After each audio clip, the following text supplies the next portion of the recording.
4. Le vamos a compartir del 9 al 12, pero vamos a leer desde el 8 nomás, por leer. Primera Tesalonicenses capítulo 4, verso 8 hasta el 12.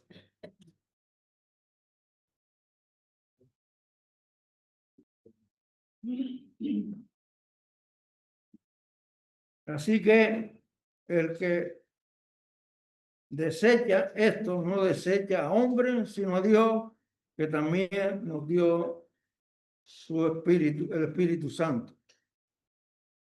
Pero acerca del amor fraternal, no tenéis necesidad de que os escriba, porque vosotros mismos habéis aprendido de Dios que os améis unos a otros. Y también lo hacéis así con todos los hermanos que están por Macedonia, pero os rogamos, hermanos, que abundéis en ello más y más, y que procuréis tener tranquilidad y ocupados en vuestros negocios y trabajar con vuestras manos de la manera que los hemos mandado, a fin de que os conduzcáis honradamente, para que los de afuera no tengáis necesidad de nada. Oremos. Soberano Dios y Padre, te damos gracias, bendito Dios, por tu palabra santa. Pedimos, Señor, que tú la bendigas en esta tarde, Señor, que tú bendigas a los hermanos, Señor, que tú nos hables a través de tu santa y bendita palabra, Padre Santo, y que me ayudes a mí también en la exposición de él. Te lo pedimos en el nombre de Jesús y te damos las gracias. Amén. Amén.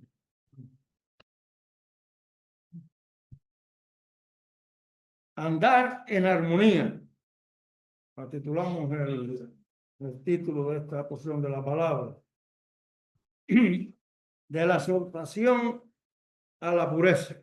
La exhortación a la pureza, hablamos la semana pasada, sería 23 del 10 de 1125, cuando hablemos de la exhortación de la pureza. Tiene que ver del versículo 8 al versículo 1. Pasa el apóstol a exhortar al amor fraternal, el amor entre hermanos. Y leemos otra vez el versículo 9. Pero acerca del amor fraternal, no tenéis necesidad de que os escriban, porque vosotros mismos habéis aprendido de Dios que os améis unos a otros. Y también lo hacéis así, con todos los hermanos que están por toda Macedonia. Pero os rogamos, hermanos, que abundéis en ello más y más.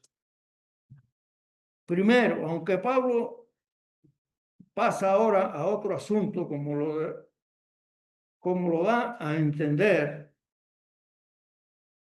la conjugación y la conexión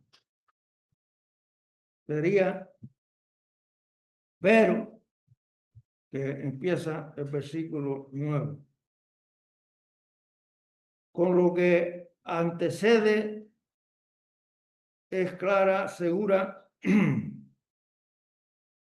con lo que antecede es clara, según hace notar E.A. Núñez,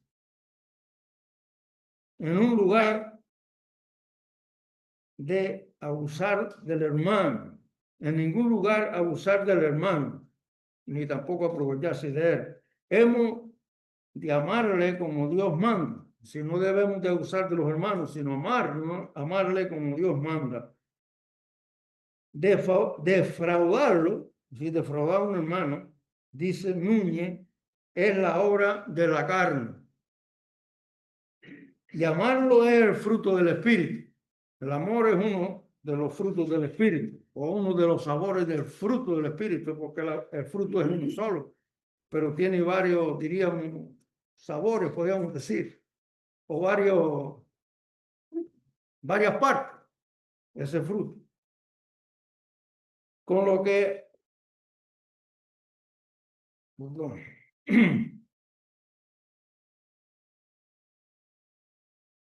El apóstol usa aquí el vocablo griego Filadelfia, amor al hermano.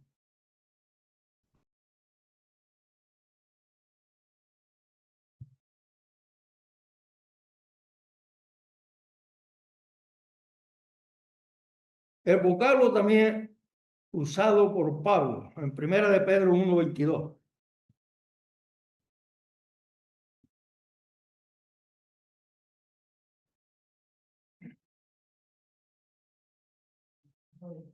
Dice, habiendo purificado vuestras almas por la obediencia a la verdad,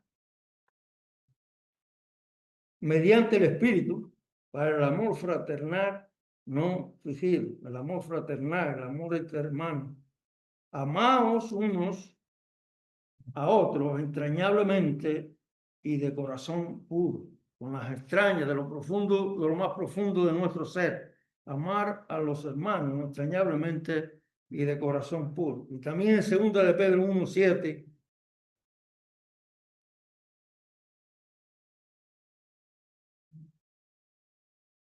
dice, a la piedad, afecto fraternal, y a la moto fraternal, amor. Amor fraternal, amor a los hermanos. Así como Pablo mismo lo enfatiza también en Romanos 12:10.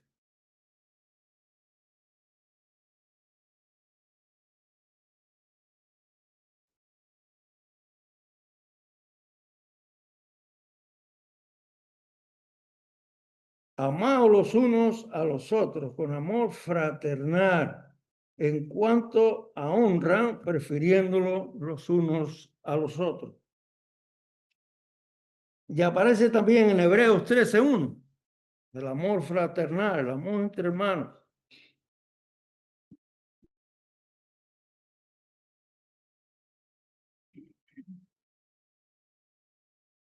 Y aquí dice, permanezca el amor fraternal. Y permanecer tiene que ser algo que es continuo. Uno permanece en un sitio cuando uno se va de allí, si no permanece allí. Entonces el amor, dice, permanezca el amor fraternal. Juan, el apóstol del amor, pero no usa dicho término, sino simplemente el tal conocido ágape, el amor ágape. El amor que tiene sus raíces en el cielo. Dice 1 de Juan 3:1.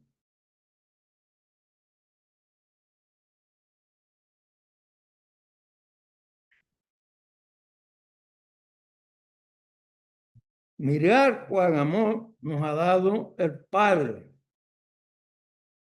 Amor ágape, amor fraternal. Mirar cuán amor nos ha dado el Padre para que seamos llamados hijos de Dios. Por esto el mundo no nos conoce porque no le conoció a Él. Como el maestro había dicho, Juan 13:34,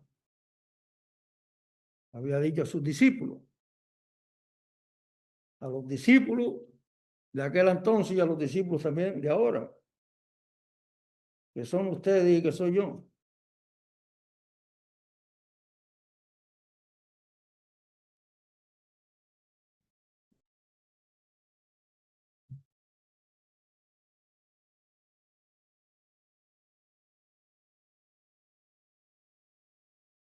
Aquí lo tiene, lo leen.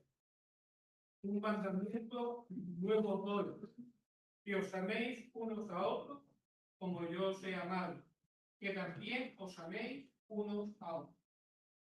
El límite del amor es el Señor, como yo os he amado. Ese es el límite del amor, para amarnos los unos a los otros.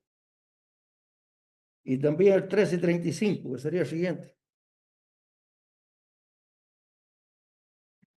En esto conocerán todos que sois mis discípulos, si tuvierais amor los unos por los otros. Si el mundo ve que nos amamos, si es algo que el mundo necesita, es amor. El mundo habla de amor, pero el amor ese del mundo no es el amor correcto. Es un amor que se aprovecha los unos de los otros, pero el amor ágape es un amor que se da.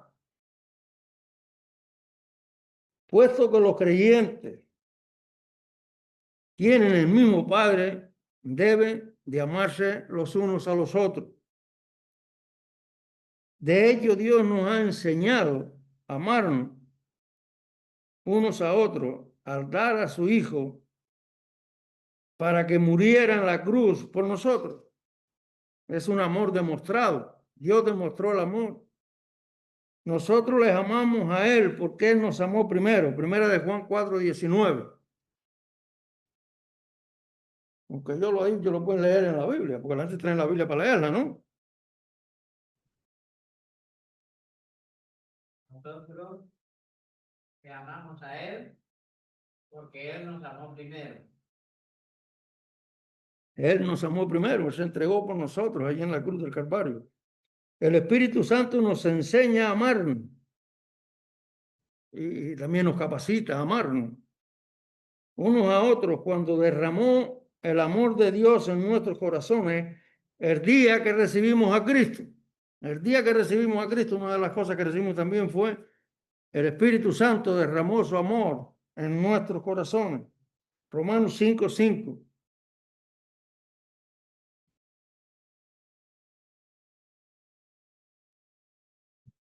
La esperanza no avergüenza, porque el amor de Dios ha sido derramado en nuestros corazones por el Espíritu Santo que nos fue dado. Ahí está. El amor de Dios fue derramado en nuestros corazones, está derramado ahí, los ha capacitado para que nos podamos amar, de verdad. Lo que tenemos que ponerlo en práctica.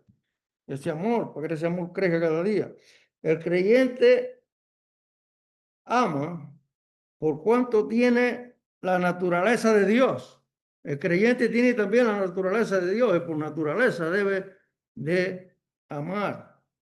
Segunda de Pedro 1:4.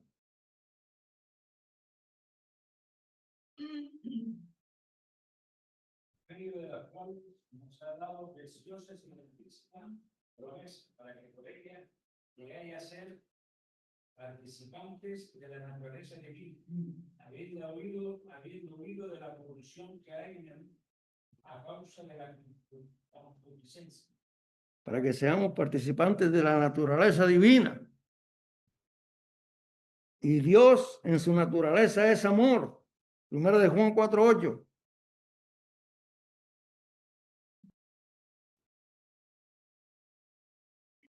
El que no ama no ha conocido a Dios, porque Dios es amor. El que no ama no ha conocido a Dios, porque Dios es amor. Así que si tú no amas, debes de examinarte a ver si tú eres de Dios o no eres de Dios. La fe y la esperanza y el amor eran distintivos de los creyentes en Tesalónica desde el principio, es decir, del principio de la iglesia. Primera Tesalonicenses 1:3. La fe, la esperanza y el amor, estos tres preciosos cualidades. Nadie lo tiene. Portándonos sin cesar del Dios y Padre nuestro, portándonos sin cesar delante del Dios y Padre nuestro de la obra de vuestra fe, del trabajo de vuestro amor y de vuestra constancia, y la esperanza en nuestro Señor Jesucristo. Ahí está, la fe, la esperanza y el amor. Eran características que se manifestaban en la iglesia de Filipo en su principio. Timoteo ya había hablado acerca de dicho amor. Primera de Tesalonicenses 3:6. Timoteo fue a ver los hermanos allá, a ver cómo estaban, porque Pablo estaba preocupado como pastor que era y como la iglesia la había fundado él. Por su predicación, la fundó el Espíritu Santo, pero él estaba preocupado por ella y mandó a Timoteo. Mira lo que Timoteo dijo cuando regresó. Primera Timoteo 1:3.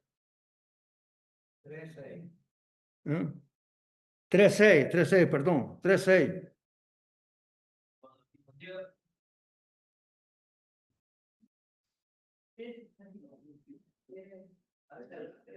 Cuando Timoteo volvió a nosotros, nos dio buenas noticias de vuestra fe y amor, y que siempre nos recordáis con cariño, deseando vernos como también nosotros a vosotros. Vemos el amor de ellos hacia Pablo y hacia los demás creyentes. Timoteo dio testimonio de eso cuando fue allá a verlo. Así que Pablo no les estaba exhortando a conseguir algo que no poseían. Más bien les estaba animando a hacer crecer dicho amor. El amor tiene que crecer dentro del cristiano, y Pablo les estaba exhortando a que crecieran más y más en el amor. Nunca se puede tener demasiado amor cristiano. Nunca va a decir, no, ya no necesito más. No, si necesita más, siempre necesita más amor cristiano, que crezca. El amor tiene que crecer en los corazones de los cristianos. Pablo había pedido a Dios, son dos versículos que a mí me gustan mucho. Un versículo cuando yo los hablé la primera vez, parece que el corazón se me hinchó para allá. Y si Pablo había pedido a Dios que el amor de los tesalonicenses creciera y abundara. Primera Tesalonicenses 3:12.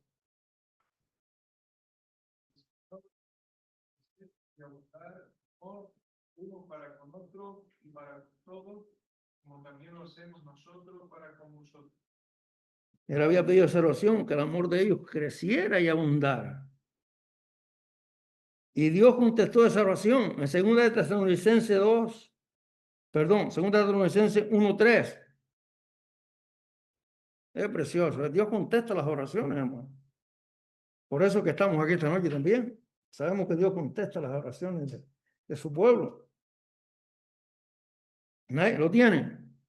Debemos siempre dar gracias a Dios por vosotros, hermanos, como es digno, por cuanto vuestra fe va creciendo y el amor de todos y cada uno de vosotros abunda para con los demás. El amor abunda para cantar los demás. Fue lo que él pidió en la primera Tesalonicenses.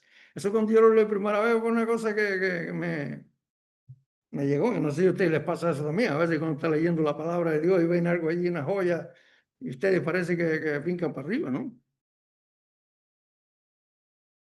Pero el apóstol no quiere que los creyentes se duerman en los laureles, por lo cual les anima. Verso 10, segunda parte de nuestro texto de 1 Tesalonicenses 4. Pero rogamos, hermanos, que abundéis en ello más y más. Vemos, le dice que abundéis en ello más y más.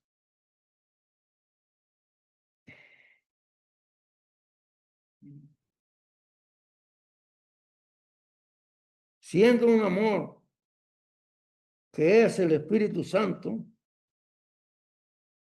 siendo un amor que el Espíritu Santo ha derramado en el corazón, podía preguntarse cómo es que nosotros hemos de hacer que tal amor abunde. La respuesta se halla en la llenura del Espíritu Santo. Efesios 5:18.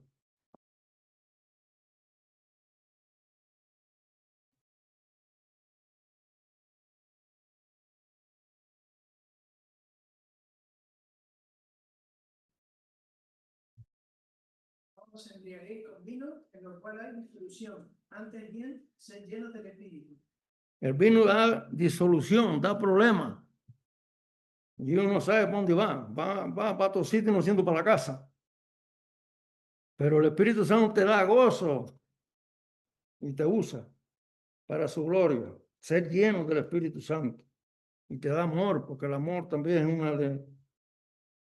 es una de las características del Espíritu Santo. El creyente no puede por sí mismo hacerlo, pero sí puede rendirse completamente al control y sin reserva a la acción del Espíritu Santo, para que el Espíritu Santo lo controle, rendirse. por medio de la palabra de Dios, el cual obra eficazmente en todo aquel que no le pone estorbo. El Espíritu Santo obra en nuestra vida a menos que nosotros le pongamos estorbo, le podemos poner estorbo. ¿Por qué? Primera Tesalonicenses 5:19.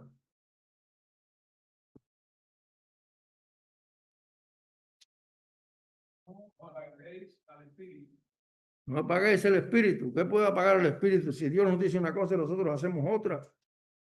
O si hay pecado en nuestra vida, apagamos al Espíritu Santo. Y también Efesios 4:30.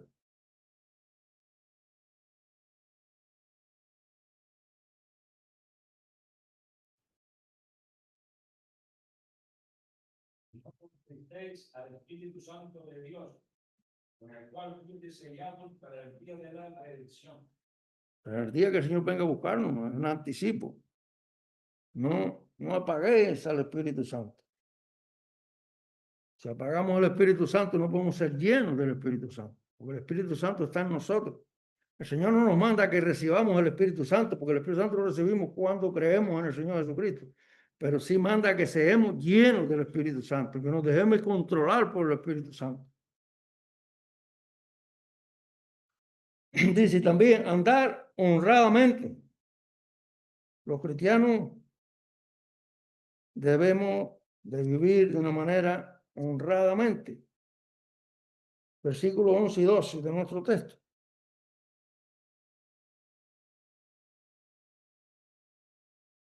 Y que procuréis tener tranquilidad y ocupados en vuestros negocios y trabajar con vuestras manos de la manera que os hemos mandado, a fin de que os conduzcáis honradamente, para que los de afuera no tengáis necesidad de nada, para con los de afuera, y no tengáis necesidad de nada. Hay que pararse en las comas y en los puntos. La palabra traducida honradamente en el versículo 12 significa de manera decorosa, correcta, de manera decorosa y correcta. Dicha palabra se traduce decentemente en 1 Corintios 14:40. Hágase todo decentemente con orden. 1 Corintios 14:40. Pero hágase todo decentemente y con orden. Todos debemos de hacerlo, los cristianos debemos hacer todo decentemente y con orden. El énfasis está en el testimonio de los creyentes hacia aquellos que se encuentran fuera de la comunidad cristiana. Primeramente empezamos, cuando dimos el otro texto, que teníamos que tener un cuerpo santo entregado al Señor. Después hablamos de los hermanos, deben de amarse unos a otros, el amor fraternal. Y ahora está hablando también del testimonio que tenemos que dar en el mundo.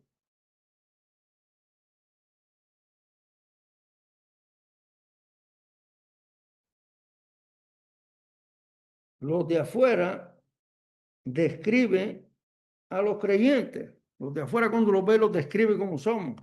Si somos diferentes o somos peores que ellos.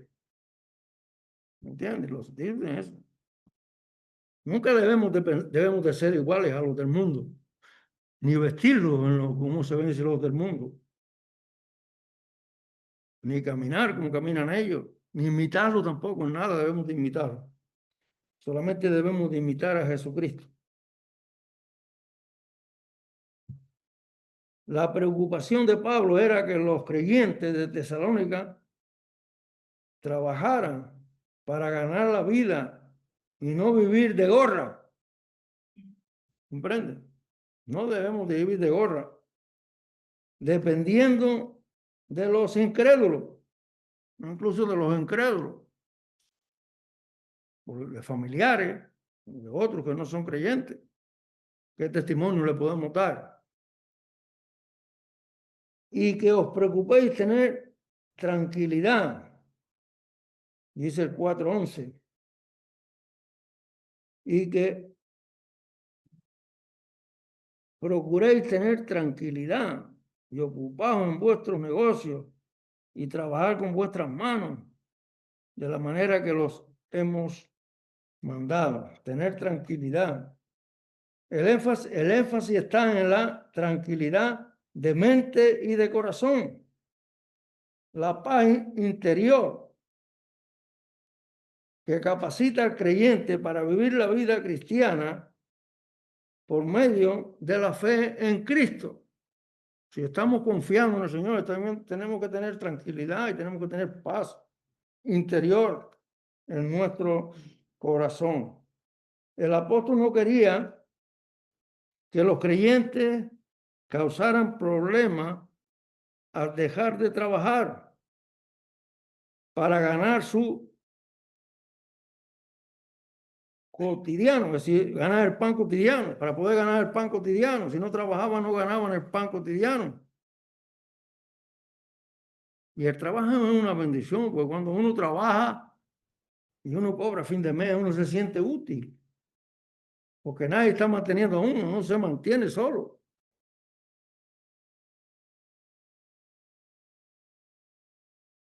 Por lo general, los griegos despreciaban el trabajo físico y dejaban que esto lo hicieran los esclavos. Yo cuando leí esto me acordé de los españoles. Los españoles tampoco quieren trabajar, me parece que se parecen a esta gente, a los griegos, ¿no? Tienen un parecido también. Todo el mundo quiere poner la mano para cobrar a fin de mes. Y todo el mundo dice, ¿y por qué no trabaja? No, pues estoy cobrando una paguilla por esto y por lo otro. Gente joven, gente que puede trabajar y no dan un timbalazo. Y están peor, están peor.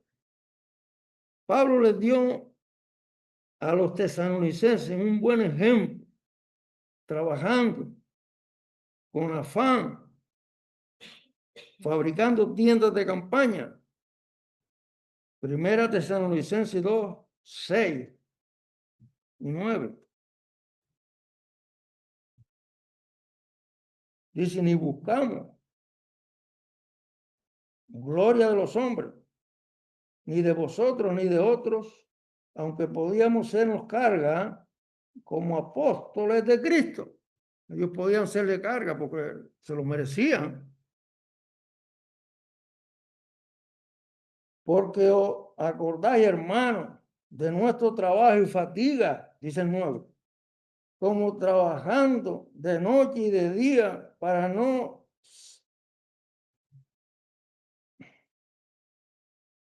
ser gravoso, no se carga ser gravoso, a ninguno de vosotros. Os predicamos el evangelio de Dios. Ellos trabajaban, le predicaban el evangelio, trabajaban noche y día. Y el rato que tenían libre era para predicarles el evangelio de Jesucristo. Les dio ejemplo de eso. En varios de sus escritos recuerda esta enseñanza que debe del deber cristiano de trabajar para sustentarse. Cada cristiano debe de trabajar para sustentarse, por supuesto, si habrá gente que no pueda, es otra cosa, ¿no? Hechos 18:3.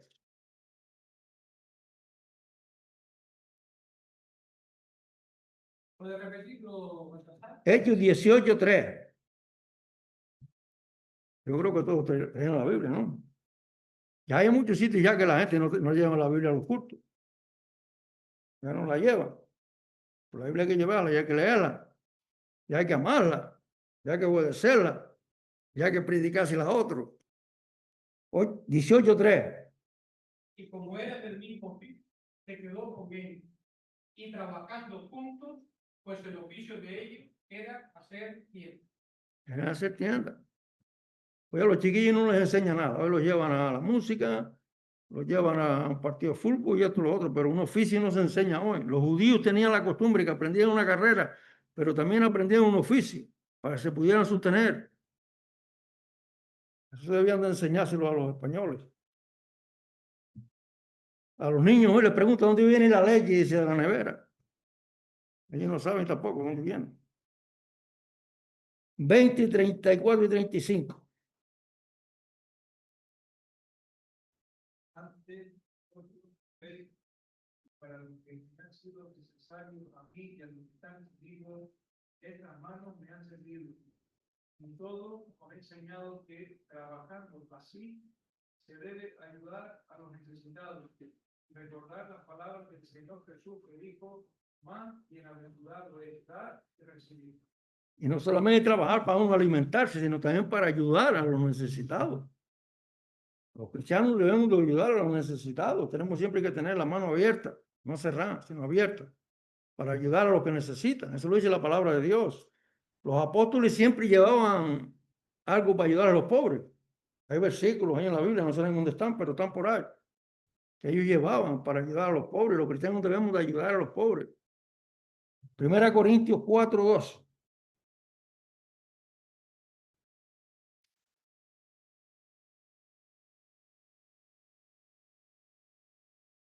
Dice, nos fatigamos trabajando con nuestras propias manos. Después dice, nos maldice y bendecimos, padecemos persecución y la soportamos. Pero dice, nos fatigamos trabajando con nuestras propias manos. Como decía un hermano, dice, hay que ganar el sustento con la sudor de la frente, sino con el de frente. Lamentablemente, algunos de los nuevos creyentes mal entendieron la doctrina de la venida de Cristo y dejaron de trabajar con el fin de esperar su retorno. Y a la vez que Cristo viene, no trabajamos, esperamos que Él venga, pero sí seguían comiendo, eso sí. Esto quería decir que tenían que recibir ayuda financiera de otros hermanos, algunos de los cuales apenas tenían lo suficiente. Había hermanos que tenían lo suficiente para ellos y tenían que ayudarles a ellos, porque ellos no trabajaban porque estaban esperando la venida de Cristo. Que debemos de esperarla, ¿no? Y ellos también estaba bien que la esperaran, pero tenían que trabajar para el sustento de sus propias familias. Decía esta gente, otros hermanos, algunos de los cuales apenas tenían suficiente para el sustento de sus propias familias. El resultado fue que esta gente no puede ganar, no puede pagar sus deudas. Y tenía deudas, no las podía pagar. Perdieron su testimonio ante los mercaderes incrédulos, que compraban y no podían pagar. Tenían deudas. Y eso era un mal testimonio delante de los mercaderes, delante de aquellos que vendían. Nosotros los creyentes de hoy debemos tener cuidado y no contraer deuda de los que podamos pagar, de lo que no podemos pagar. Porque es fácil comprar cosas que no necesitamos con dinero que no tenemos. Y más hoy con esto de la tarjeta. Tú prendes la tarjeta y vas comprando y después debes en el banco en vez de tener allí. Así no solo perder nuestro crédito, sino también nuestro buen testimonio en Cristo. Si no, ellos no pagan ahí donde debían, pues están perdiendo su testimonio en Cristo. Y dice, pues si en la riqueza injusta no fuiste fieles, ¿quién os confiará lo verdadero? Si no son fieles en la riqueza injusta, que son los de este mundo. Lucas 16:11. Lucas 16:11, eso está en el Nuevo Testamento.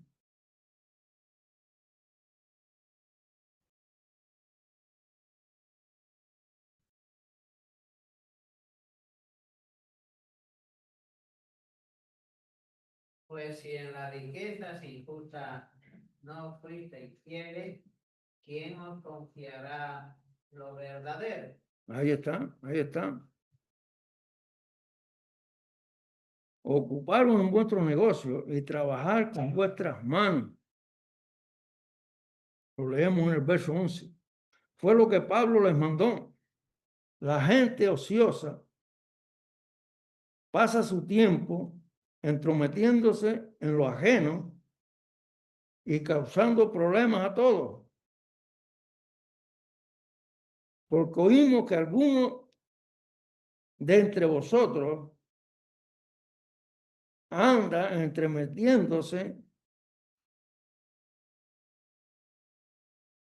no trabajando en nada, sino entremetiéndose en lo ajeno. Segunda Tesalonicenses 3:11. Segunda Tesalonicenses 3:11. Digo que algunos de entre vosotros andan desordenadamente, no trabajando nada, sino entremetiéndose en los ajeno. Exactamente. Tienen el tiempo libre. Así que ninguno padezca por entremeterse en lo ajeno, dice Pedro. Primera de Pedro 4:15. Ninguno padezca por entremeterse en lo ajeno.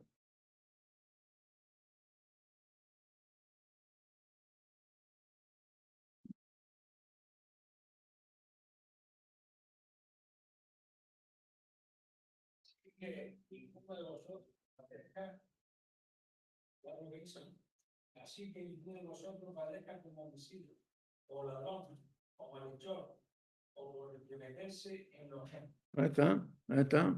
O por entremeterse en lo ajeno. No debemos de mantenerlo en lo ajeno.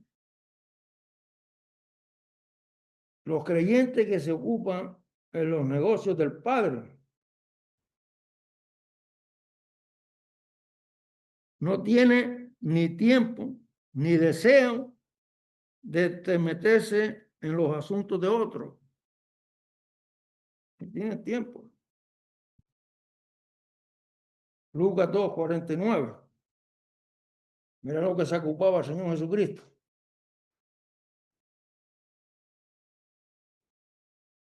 De Lucas.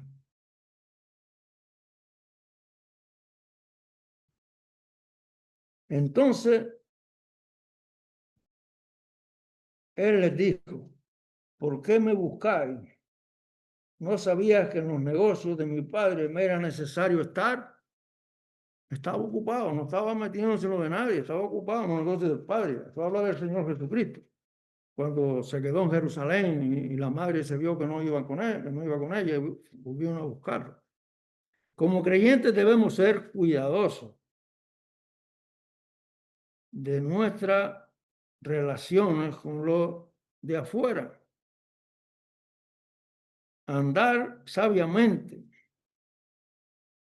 con los de afuera, redimiendo el tiempo. Colosenses 4:5.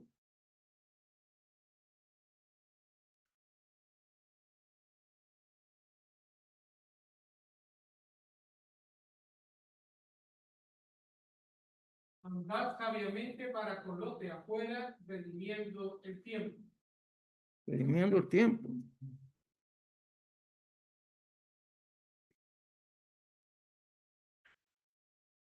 Y los de afuera son aquellos que no han creído en el Señor Jesucristo. Hay varias razones buenas por las cuales el creyente debe trabajar. Una de las cuales, y no la menor, es proveer para su familia. El creyente debe de proveer para su familia, no solamente para él, sino también para su familia. 1 Timoteo 5:8. El creyente debe de proveer para su familia. Y antes leíamos para aquellos que tienen necesidad también. Porque mayormente para los de su casa ha negado la fe y es peor que un incrédulo. Han negado la fe y es peor que un incrédulo. Si los inconversos tienen que trabajar para ganarse la vida, ¿por qué ha de estar excepto los creyentes? ¿Por qué han de estar exceptos los creyentes de trabajar? También trabajamos con el fin de poder dar a aquellos que tienen necesidad. Aquellos que tienen necesidad también tenemos que ayudarles. es una obligación del cristiano. El Señor no alimentaba primero a los que tenían falta para después predicarle el evangelio, pues si tiene la barriga vacía, ¿cómo se lo predica? Tienen que ayudarle también en eso, ¿no? Efesios 4:28.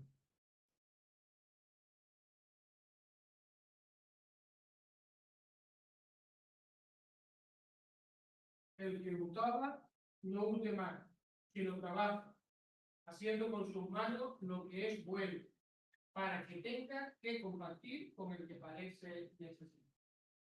No solo le dice que no hurte, que no esté cogiendo lo ajeno, sino que se dedique a trabajar.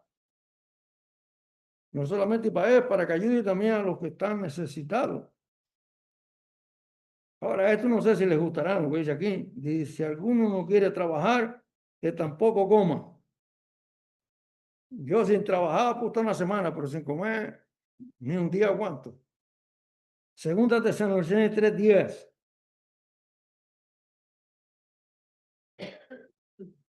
También cuando estábamos con vosotros, os ordenamos esto, que alguno no quiere trabajar, tampoco come. Tampoco. No estamos hablando de los necesitados. Los necesitados hay que ayudarles, tenemos deber de ayudarles.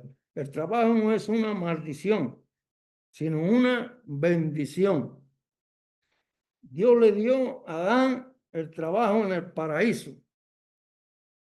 La fatiga y el sudor del trabajo son parte de la maldición por el pecado.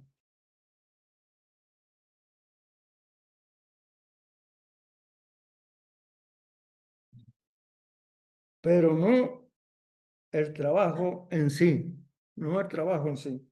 Génesis 2, verso 15.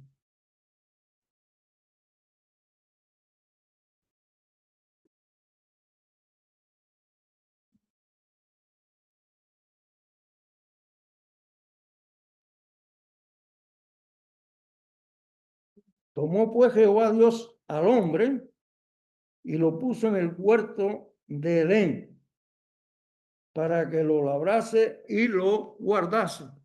Eso fue de entrada, antes del pecado. El capítulo 3, del 17 al 19. Y el hombre dijo, ¿cuánto obedeciste a la voz de tu mujer y comiste del árbol de que mandé diciendo, no comerás de él? Maldita será la tierra por tu causa. Con dolor comerás de ella todos los días de tu vida. Espino y cardos te producirán, y comerás plantas del campo. Con el sudor de tu rostro comerás pan hasta que vuelvas a la tierra, porque de ella fuiste tomado. Al polvo eres y al polvo volverás. Así que la fatiga y el sudor del trabajo son parte de la maldición por el pecado, pero no el trabajo en sí. El trabajo es una bendición. Y ya llegamos al final, solamente un comentario de lo que hemos dado. Dice, al repasar esta sección, vemos que el andar cristiano es práctico en verdad. Es decir, la vida cristiana se vive diariamente, hay que practicarla, es una vida que se vive. El creyente obediente tendrá una vida santa.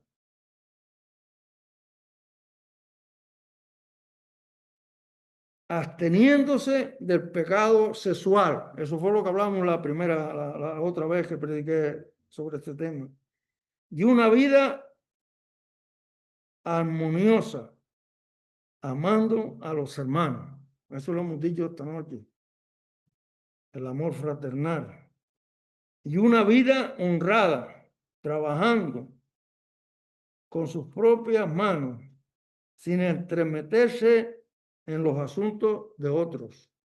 Si está trabajando no va a tener tiempo. Cuando los inconversos vean a Cristo magnificado en esta clase de vida, cuando los incrédulos vean a Cristo magnificado en esta clase de vida, se opondrán por envidia, porque la gente son muy envidiosos. La gente, como te vean que va bien, van a ser envidiosos y se van a poner contra ti. O desearán tener esa clase de vida que tú tienes. De cualquier modo, Dios es glorificado. Que el Señor bendiga su palabra y que nos ayude a caminar